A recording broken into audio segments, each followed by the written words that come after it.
I get the sense that it's still quite evolving, that people don't really, there isn't, and maybe there will never be and should never be, a consensus about what a creative writing PhD looks like. I think it is not really valued by publishing as an index of whether you're going to be able to write a good book or not. Although I notice increasingly that lots of debut novelists have got PhDs, and I think that's, so I think there's the recognition that you can set time aside to do a really good novel, but I don't think any agent or publisher would take more notice because you have an academic qualification. I guess there's an anxiety about how long a PhD might take versus the pressure to publish, or the kind of material that you might produce, and will it then be suitable to be in an actual book, which hasn't really applied to me, but I imagine that's something that people worry about. The AHRC, HEFGE and other bodies have begun to recognise creative writing as a form of research, a form of new knowledge successfully shared, and therefore they want you to think in terms of a research question to which a piece of creative writing can be an answer.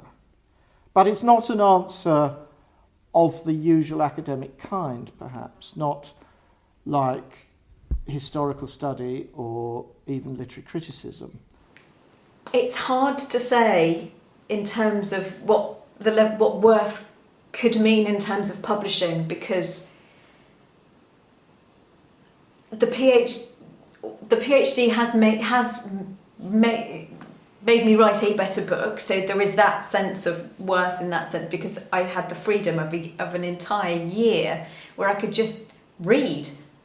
You don't get that commercially, so to be able to do that was a luxury.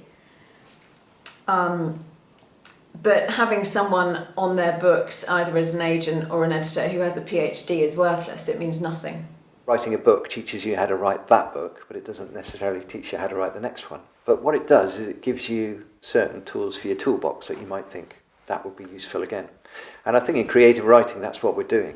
We're giving other writers as many different tools for their toolbox as we possibly can, and they can select what they want to do with that. You know, it's giving them an idea that they'll need some kind of structure. You know, before you build anything, you need to know whether it's going to be a shed or a cathedral, or you know what it is that you're setting out to do. Creative practice is extremely important, and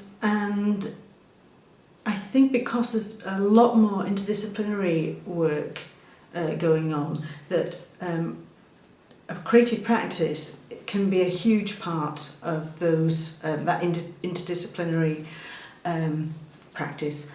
I mean, I know that from time to time I've been asked as a digital writer to be involved in things. So some didn't get the funding, but some did. This is before I started my PhD, because of my practice, and it worked. There are so many applications, really. I think as creative practitioners we see the world a little bit differently, and so we can make these types of syntheses that perhaps sort of pure researchers wouldn't necessarily. But it's also useful, I think, for the writer discussing their own work and other work in the public sphere, which writers increasingly are expected to do.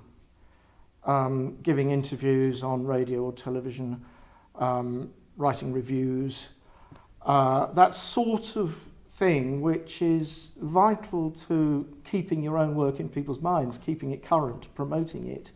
The skills feed into that as well. Well, the obvious one is that you can go on to teach creative writing in a university.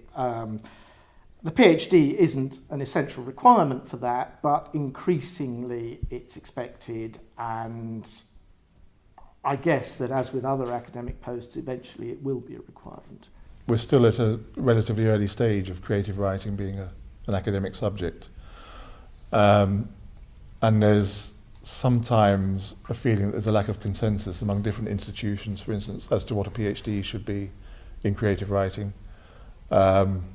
And how, for instance, the critical part of it relates to the creative part, and what is being assessed and what and what is being trained, I think it's important that there develops a wider sort of consensus on what those things are. And I think students themselves will feel more comfortable in that setting, and it will actually enable them, it will liberate them to be more creative within that framework, because you need to understand those boundaries before you can actually sort of let yourself go in a way.